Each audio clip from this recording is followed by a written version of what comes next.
Era um sonho dantesco tombadilho, que das luzernas a vermelho brilho, em sangue a se banhar. Tinido de ferros, estalar do açoite, legiões de homens negros como a noite, horrendos a dançar. Senhor Deus dos desgraçados, dizei-me vós, Senhor Deus, se é loucura, se é verdade, tanto horror perante os céus. É com essa poesia de quem Castro Alves, o que lindo nós e maravilhoso Castro Alves. começamos essa aula de História e Literatura falando sobre a escravidão no Brasil. Eu sou o professor André Comanche e esse é o professor Rafael Menezes. Vamos falar sobre um assunto muito sério, muito triste, uma chaga na alma da história do Brasil, que é a escravidão. Uma dívida, né? Uma dívida que a gente tem aí com Pois é. os negros. A primeira coisa que a gente precisa entender é que, quando se fala de escravidão, é a relação de posse. Isso. O senhor do engenho, ou aquele cara que é proprietário das terras, ele é dono do escravo. Então a primeira característica da escravidão é a coisificação do ser humano. Não existe uma relação trabalhista, né? De você... mas Não, exatamente. tem que se pensar, porque a gente fala de trabalho e escravo, mas a gente não entende o que é o escravo, né? A relação trabalhista é assim, ou faz ou morre. Ou faz ou morre. Essa era a relação. Não existiam direitos humanos. Sim. Antes dos trabalhistas veio os humanos. É claro. Não existia nada disso. Então, a primeira coisa é desumanizar Desumanizar o ser humano para que ele se transforme numa coisa. Uma coisa. O escravo é uma posse. um animal, né? Vamos pegar um exemplo. Você, eu não sei se você é criança, se você é adulto, se você é adolescente, mas você sabe que se você tem uma casa, você tem um título de propriedade. Isso. Algum Escritura. papel vai estar lá no cartório dizendo que a casa é sua. A escritura, né? Pois é, a mesma coisa é um carro. Você tem um documento dizendo lá no Detran. Isso. Esse carro é de Rafael Menezes, um Corsa 94. 96. 96, era. Mas enfim, você tem que ter um papel.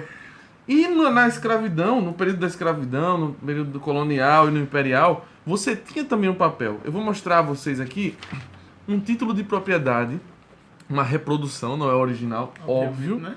mas é uma reprodução muito fiel, muito detalhada aqui, de um título de propriedade que estava no cartório e que confere a propriedade de uma pessoa, de 12 pessoas na verdade, ao senhor João Batista de Domingos. João Domingos Francisco Leite Guimarães. Você veja o nome de uma pessoa Residente. aqui. Quando a gente lê, né, fica mais concreta a história. A história tá até hoje. 1872, né? 1871. Certifica o quê? Mas aqui tá 72. 72. Certifica que as folhas 145 e 146 do livro 1, tal, foram matriculados, ou seja, registrados lá, em 6 de setembro de 1872, os seguintes escravos do senhor Domingos Fernandes, tal. E aqui tá a relação dos escravos, gente, ó. Os nomes. Eles não tinham nem sobrenomes, ó. E não eram os nomes dele africanos. Não eram os nomes africanos. Eles aportuguesavam o nome dele, os nomes, né? Eram nomes com que sentido os portugueses faziam isso? Para destruir as raízes deles. Torná-los menos humanos. Torná-los coisas, posses. Então você tem aqui os nomes, olha, Vitorino, Anacleto, João, Tibúncio, Francisco, Marcelino e André. Tem até um coitado aqui que é o nome André. E a média de vida deles aqui, a gente tá vendo. 45. Um que tem 45 anos, o resto tem 29, 28, 13 anos, ó. 13 18. anos de idade, 18, 15. Ou seja, a média de vida dos escravos não passavam dos 35 anos. Por não isso é uma passavam. palhaçada aquela lei da Não. Princesa Isabel, né? Era lei para A lei inglês ver. sexagenária. Mas a gente vai Só chegar pra lá. gravar. Pois é, gente. E é para falar disso, a gente vai primeiro recorrer aos primórdios de como começou. Por que Portugal decidiu colocar escravos aqui no Brasil, na colônia e tal. E de onde surgiram essas motivações históricas, sociais e econômicas para a escravidão no Brasil. Primeiro por causa também do sistema de produção agrícola. O sistema de produção agrícola na época necessitava da mão de obra escrava. Como a estrutura da sociedade ela não permitia que houvesse trabalho assalariado. É uma questão de sistema econômico. Então já se utilizava escravos desde a antiguidade clássica, de antes inclusive. Egito, né? Desde a antiguidade, exatamente. Grécia, Egito. Mas então, qual é a diferença da escravidão no Brasil? Ela é mais perversa. Muito mais, até porque eles vieram pra cá pra explorar a porra toda, né? Exatamente. Eles não vieram pra cá pra falar bem assim, eu vou aqui, botar vocês aqui pra trabalhar, numa boa, numa nice, estamos no Brasil, Não. praia. Não são servos, são escravos, Isso, inclusive. não são servos, exatamente. Diferentemente da América, da central para do norte, que não Sim. foi uma colônia de exploração, foi uma colônia de povoamento. Inclusive, o Mendes Sá, quando veio para cá, né, tem uma informação até massa. Governador-geral, Isso, Mendes Sá, Mendes Sá. após as capitanias, né? Em 1549, quando ele veio para cá, Portugal falou bem assim para ele, parceiro, olha, quem não quiser, mate. Ele estava autorizado a matar. A gente não tem essa informação quando a gente é quinta série. Acho que a professora fica com medinho, né? É questão da idade. Cada assunto para sua idade. Ele estava autorizado, ele fala, dizendo bem assim, ó, Um documento histórico dizendo isso. Você vai trazer, você vai para o Brasil e quem for contrário à nossa exploração, você pode matar, executar e dizimar. Exatamente. Do jeito que ele quiser. Pois é. Né? A escravidão na antiguidade, você tinha a escravidão por guerra, ou seja, você conquistava um outro povo e você pegava a população e tornava ela escrava. Tinha escravidão por dívida, muita gente virou escravo porque não conseguia pagar suas dívidas. Olha você que está devendo a Caixa Econômica aí. E tinha vários tipos de escravidão que... Qual é a diferença para a gente trazer agora para o Brasil, né? A diferença, por que a escravidão brasileira no Brasil foi algo tão perverso? 2 motivos. Primeiro, que ela tinha um caráter racial fortíssimo. Unicamente racial. Um caráter étnico, né? Étnico-racial. O cara era escravo porque era negro. E você tinha um caráter também do tráfico. O tráfico de escravos. O tráfico humano.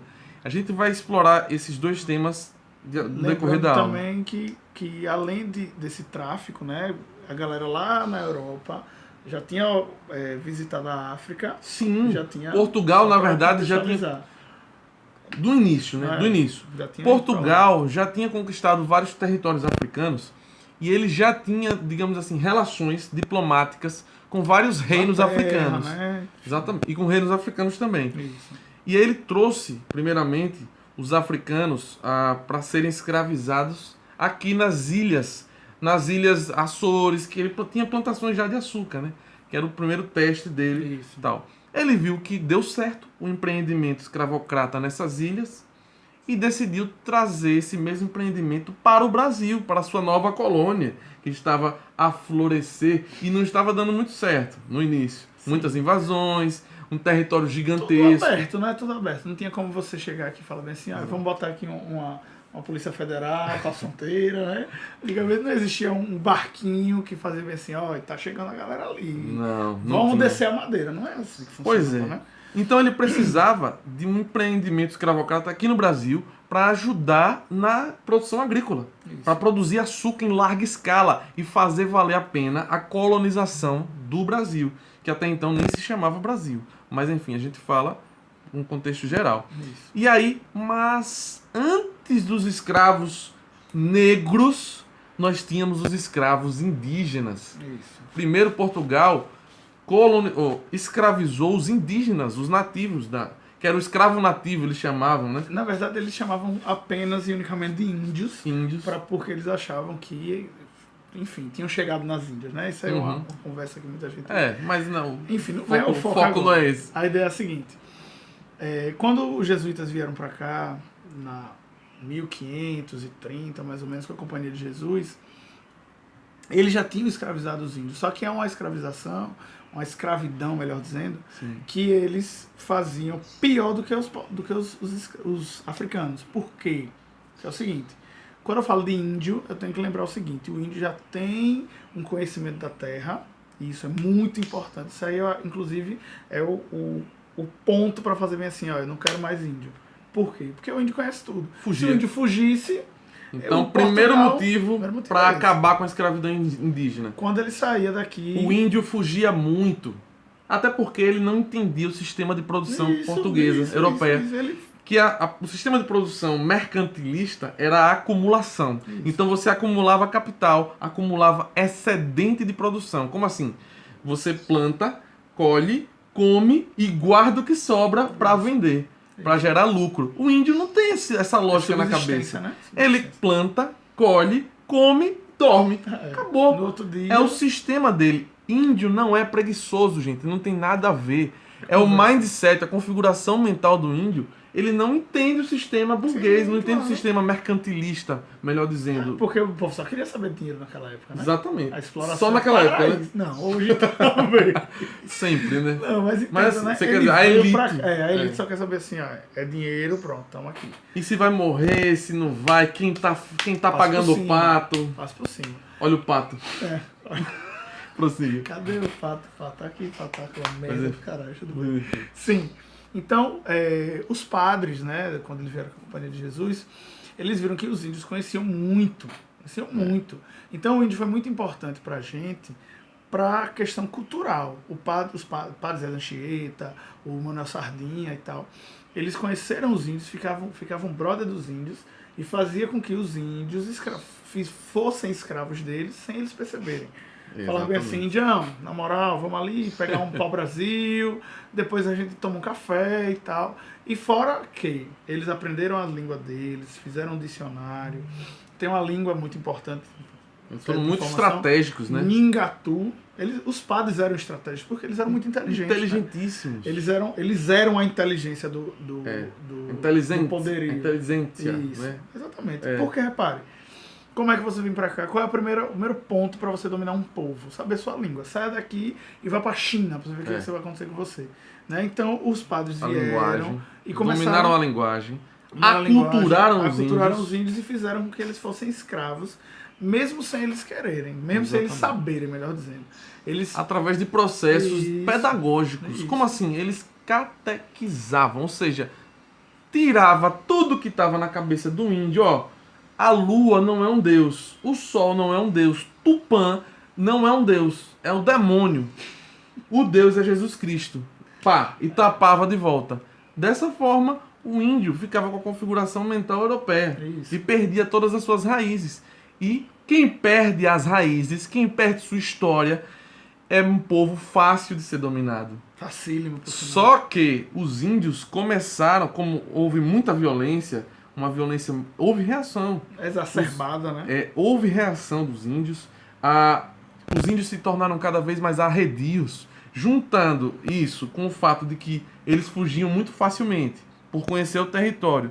E também juntando com o fato de os jesuítas começarem a querer, digamos assim, humanizar os índios, né? A coroa portuguesa decidiu pôr um fim na escravidão indígena. Depois de ter dizimado tudo, ter pegado um monte de pau-brasil, falou bem assim, não, agora eu não quero mais não. Esse negócio aí de índio, o índio tá fugindo demais, o índio conhece a minha terra, né? Eles podem falar isso. O índio conhece a minha terra. E aí eles começaram a pensar e falaram bem assim, velho, tem um monte de negão lá do outro lado do oceano que estão trabalhando tudo pra mim ali. E como é que eu vou fazer isso? E também o fato seguinte, que o índio, a baixa densidade demográfica. O índio brasileiro era muito disperso, porque vivia em pequenas comunidades nômades. Então, não tinha muito índio não para o que Portugal queria, né? Que era fazer uma coisa meio que Império Egípcio aqui, e fez, na verdade, né, com os africanos. Uma ressalva aqui, um parênteses. Gente, você nunca pode dizer chamar o negro de escravo. Simplesmente assim. O termo correto é o negro escravizado. Você não pode dizer que os africanos eram escravos. Não, gente. O ser humano não nasce escravo. O ser humano nasce ser humano. Alguém escraviza. Então, o certo, o correto, a nomenclatura correta que aparece nos livros, nas provas, é o negro escravizado. Ou o africano escravizado. Os africanos não são escravos. Eles foram escravizados. Ou seja, você bota aí um sujeito, alguém que faz e alguém que recebe. Um opressor e um oprimido. Essa relação é importante de se estabelecer na cabeça de quem está estudando aí pro Enem. É porque a galera, quando fala negro, a mente já vai para isso, né? Eles acham que os negros saíram daqui, ou saíram de lá, melhor dizendo, e já vieram para cá escravos. Tem que lembrar o seguinte, lá mesmo na África, existiam negros que eram donos de outros negros. Com certeza. Né? Não era assim, ó, eu peguei o negro, lembra que é cultural isso. E uns negros livres viram a possibilidade de ganhar dinheiro nessa onda aí, pô. Sim. Né? Não achem que eles falavam assim, ó, todo mundo vem, não. Eles traficavam, lembra que a palavra é tráfico de escravos. Por isso que o nome do navio é navio negreiro. Porque eles traficavam os escravos para cá. Ou tumbeiro certo? também, devido às mortes. Ainda vai falar do navio negreiro daqui a pouquinho. Isso. A gente tem que levar em consideração o seguinte, que sim, os reinos africanos na época, os reinos africanos na África, eles sim possuíam escravos. Podia ser Escravos de guerra, Isso. como a gente já viu, escravos de dívida. E os reis africanos, alguns reis, eles comercializavam escravos. Sim, gente, acontecia isso porque eles são seres humanos. Isso. Adivinhe, ó, eles eram humanos, entendeu? A gente tem que entender que eles são sujeitos. Os africanos, eles são sujeitos à sua própria história. Eles têm defeitos, eles têm qualidades. Não quer dizer que por isso se justificam os erros de Portugal. Não é casta, Os né? erros da coroa. Escravo, Não tem lógica. Tem lógica para a época. Existia uma lógica na época, uma lógica perversa, que é essa de Portugal. O que foi que tornou a escravidão dos negros escravizados tão terrível no Brasil? Porque Portugal, primeiro, tornou o tráfico um negócio. Não era só, vamos lá, o rei, a coroa portuguesa, precisava abastecer a costa brasileira na produção agrícola de açúcar, etc e tal, precisava abastecer os senhores. Mas não era só isso, ela percebeu que quando trazia os escravos da África, ele fazia um escambo, né? Ele trocava produtos, mercadorias com os potentados, os reinos africanos. Quer dizer, o escravo era comprado baratíssimo, de graça. baratíssimo, fazia uma triangulação e levava, quando chegava no Brasil, vendia o negro por um preço enorme. Absurdo. Então o lucro era altíssimo. Então ele percebeu que não era só trazer o negro. O tráfico, a venda, se criou toda uma estrutura de poder, que a gente pode dizer uma estrutura de traficância humana, que gerava muito lucro, muito dinheiro para a coroa, muito metal. Lembre que na época o contexto era o mercantilismo, o metalismo, a acumulação de metal. Governo. Metal de ouro, da venda. Então, quer dizer, comprar por quinquilharias, por produtos manufaturados, um negro que vai vender e ganhar muito ouro. Um por um. Se a gente for pegar, o Brasil tem 518 anos de história, e desses 518 anos, 358 são de escravidão. 358 anos de escravidão. 388, caceta. Não, 358. Por que 58? 358 de tráfico. De bom, tráfico, certo. E aí a gente pensa assim, o Brasil teve mais tempo de Escravidão trabalho escravo do que de trabalho livre. Isso é impressionante a gente perceber. E só para você ter uma noção, André, como essa ideia negra é segregada, você tira pelas religiões, você tira pela música, né? Que você bater um batuque, a galera já... Oi, exatamente. negão. Exatamente. Né? Tem o Então, maior... a gente foi criado assim. uma cultura anti-negra, uma cultura, digamos assim... Por conta disso que você falou agora, que a gente tem Justamente. muitos anos de escravidão e pouquíssimos anos de gente livre. Pois é, a história é viva, a história está no nosso presente.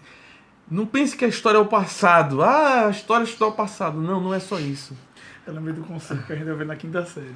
A história é feita para estudar o passado, para entender o presente e entender possivelmente o que pode acontecer no futuro. Você lembra disso? Isso não está muito certo não. Mas enfim, história na verdade é uma ferramenta de compreensão do presente. Isso. A gente Sim, pode entender perfeito. assim, porque existem as chamadas permanências. São coisas que ficam na cultura. Até hoje, A né? gente tem um preconceito racial no Brasil enorme por causa disso, de mais de 300 anos de escravidão. 3 séculos, né? 3 séculos de escravidão, gente.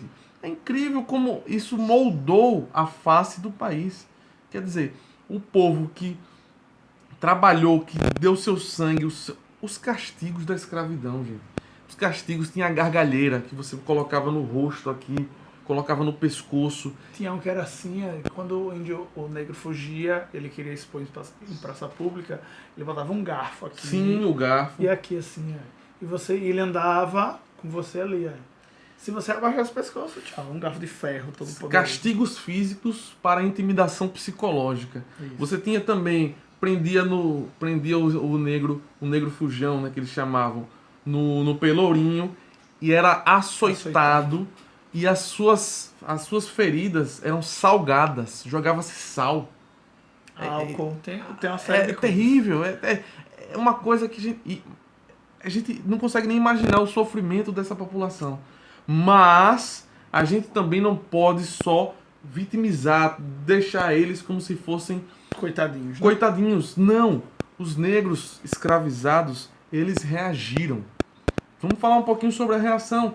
Porque pessoas nessa sociedade, essa sociedade escravagista, escravocrata, reagiram contra essas, digamos assim, maldades, essas coisas terríveis que eram feitas na época. Porque a cultura ela é formada justamente a partir do social, do econômico. Isso.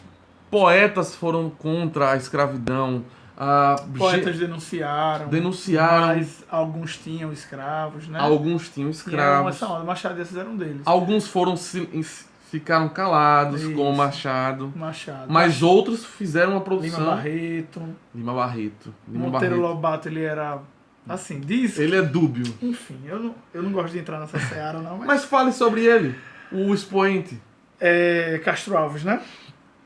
Porque é o seguinte, Castro Alves, ele foi o cara, se você for lá pro Enem, né, para vestibular, você tem que lembrar que ele é pré-realista.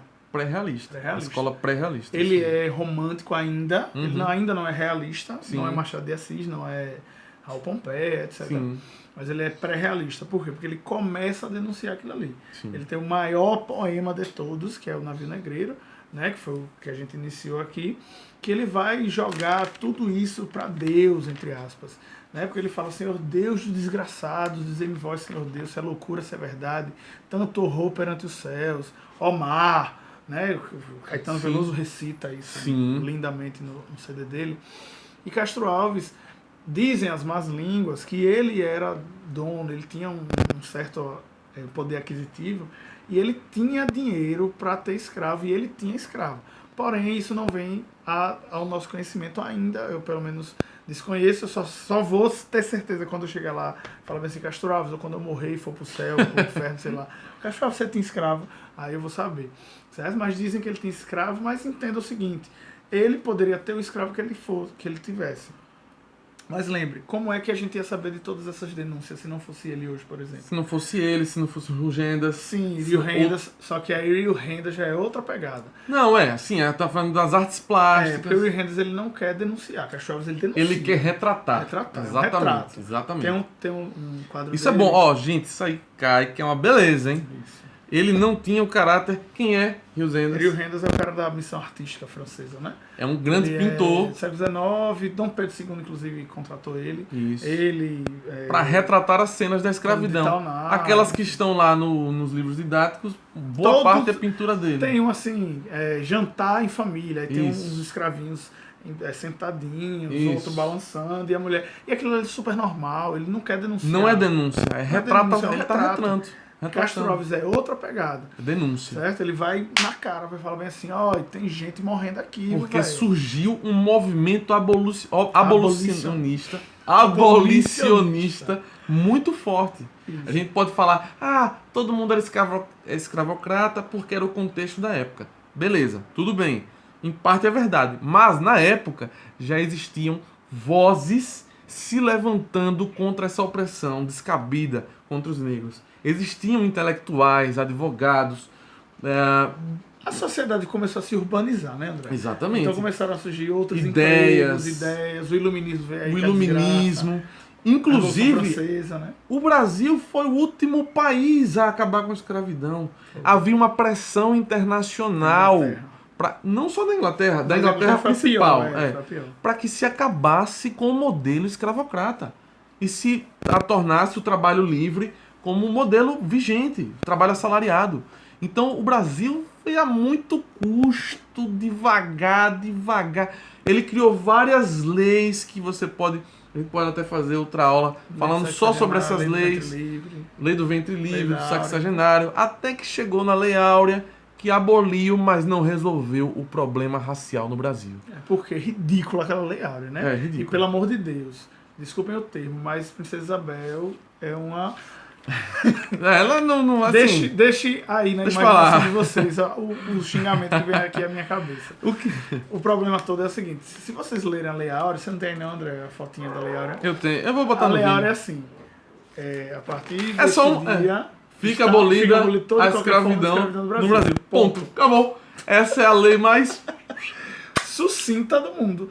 E o que aí, fazer? Né?